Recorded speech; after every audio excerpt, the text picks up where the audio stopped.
बात करते हैं उस सनसनीखेज वारदात की, उस मर्डर की, उस हत्या की जिसने पूरे शहर को हिला कर रख दिया। मेरठ के थाना लोहिया नगर के अंतर्गत आने वाले जुर्रानपुर के स्विमिंग पूल में हुए लाइव मर्डर में, जिसमें दो मासूम के सामने ही उनके पिता मोहम्मद अरशद सुपुत्र अमीर अहमद की हत्या कर दी जाती है।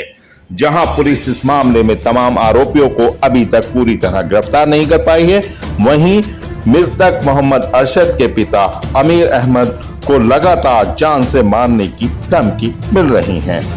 वहीं उनका पूरा परिवार दहशत में जी रहा है और मेरठ छोड़कर जाना चाहता है, अपराधियों की दर से पलायन करना चाहता है।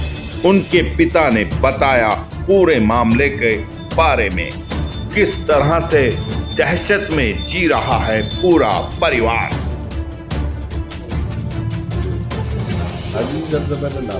मेरा नाम अमीर अहमद है, लोग हाजी अमीर अहमद के नाम से जानते हैं। 4 जून को मेरे बेटे अरशद की बदमाशों द्वारा कत्ल कर दिया गया, गोली मार के कत्ल कर दिया गया। और अब तक सिर्फ 3 बदमाश पकड़े गए हैं, 3 अभी उसमें फरार हैं। अब मुझे धमकी मिल रही है कि अभी तो 2 और मारने हैं। तो मैं बहुत दुखी हूँ और मैं बहुत भयभीत हूँ। मैं अपने छोटे बच्चों को भी, अपने जो मेरा मृतक बेटा है उसके छोटे छोटे बच्चे हैं, 2 बेटियाँ, 1 बेटा, मैं उन्हें भी बाहर नहीं निकलने दे रहा।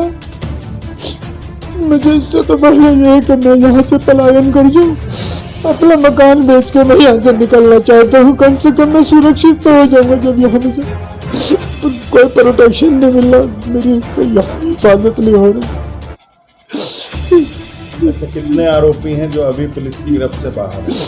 3 आरोपी तो नेम्ड है उसमें, बाकी ये पुलिस अगर चाहेगी तो उसे कड़ी को जोड़े कौन कौन था, क्या था। जहाँ से सारे मोबाइल नंबर उठाए, वहाँ से मोबाइल से पता लग जाएगा कि किसने किससे कब बात करी। जितने वहाँ उस टाइम में वर्क कर रहे थे मोबाइल, उनसे सारी निकल जाएगी। बाहर की जो सीडी है वो आज तक हमें नहीं उपलब्ध हुई, क्योंकि लोग बाहर भी खड़े थे। इनकी इसमें जो अंदर थे वो तो थे ही, स्विमिंग पूल के बाहर भी थे, जो कातिलों के साथ में थे। वहाँ से जब भागे हैं, वहाँ से गाँव वालों ने पथराव करा तो गाड़ियों में वहाँ से भागे हैं, बहुत सारे थे वहाँ।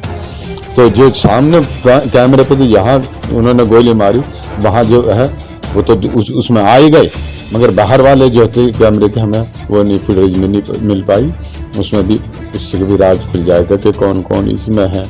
अब मैं तो बस यही चाहता हूँ कि मैं अपना मकान बेच के यहाँ से कहीं इतनी दूर चला जाऊँ, पलायन कर जाऊँ अपने बच्चों को लेकर। अगर मेरे बच्चे सुरक्षित नहीं है तो मुझे क्या है, मेरी जिंदगी खराब है। मैं अपने बच्चों की सुरक्षा भी नहीं कर सकता, अपने बच्चों का सही तरीके से लालन पालन नहीं कर सकता।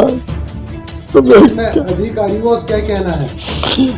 अधिकारी आश्वासन देते हैं, अधिकारियों ने आश्वासन दिए मुझे कि इन पे 82-83 करिएगा। एडी साहब ने भी कहा, और इन पे जो है वो गैंगस्टर लगाइएगा, इन पे ऐसे की कार्रवाई करिएगा। मगर मैं वही बात है कि कृति के बिना बड़े शब्दों का कोई अर्थ नहीं। जब तक उस काम को किया ना जाए, जब तक बड़ी बात कहने से कोई फायदा नहीं।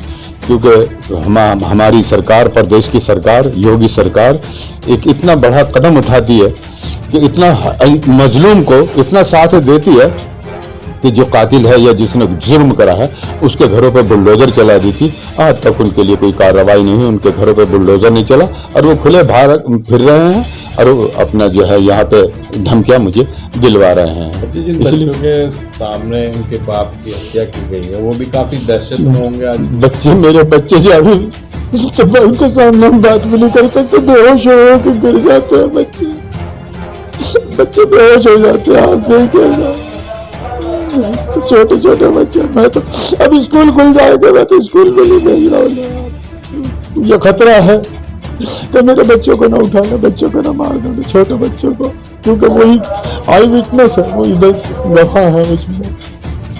अब मैं सरकार से ये अपील करना चाहता हूँ कि जिन मुलजिमों को, इनको घरों पे बुलडोजर चलाया जाए और उन्हें सख्त से सख्त सजा जाए। हमें कानून पे भरोसा है, हम पढ़े लिखे लोग हैं, हम आला कौम के लोग हैं, हम किसी से इवन बट कुछ नहीं करना चाहते, ना हम किसी से तू कहते ना तू कहलवाना चाहते। हम किसी से लड़ते नहीं, किसी से झगड़ते नहीं। आपने देखा होगा कि हमारे यहाँ कम से कम 10,000 आदमी था उसकी डेथ बॉडी को दफनाने के लिए, मगर हमने ऐसा निज़ाम बनाया कि कोई चू नहीं कर सका, कोई चू नहीं कर सका। उसमें हमारे फिर 107 कर दी, हमारे मरा, हमारी 107 कर दी। क्या है हमें क्यों हरेसमेंट किया जा रहा है? जिसको लेकर आपने आला अधिकारी से शिकायत की कि आपके खिलाफ 107? मैं अधिकारियों से मिलने गया हूँ, मुलाकात भी हुई है, और क्या नाम है, आज अब 3 दिन से मेरी मुलाकात नहीं हो पा रही।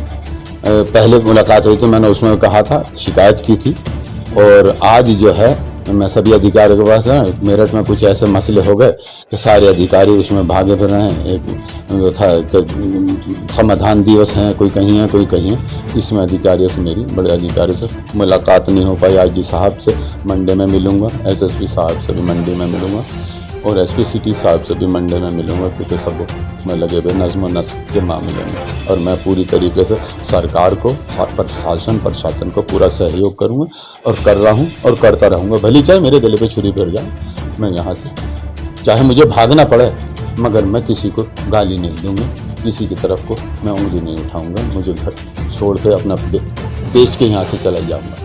मेरे 3-4 मकान हैं, ये मैं अपने घर बेच के, बस मेरी ये इल्तिजा है कि क्या तो मुझे इंसाफ दी जाए, मेरे बच्चों को इंसाफ मिल जाए, छोटे छोटे को, या फिर मुझे कहीं दूर जाना पड़ेगा, कहीं अज्ञातवास में। बस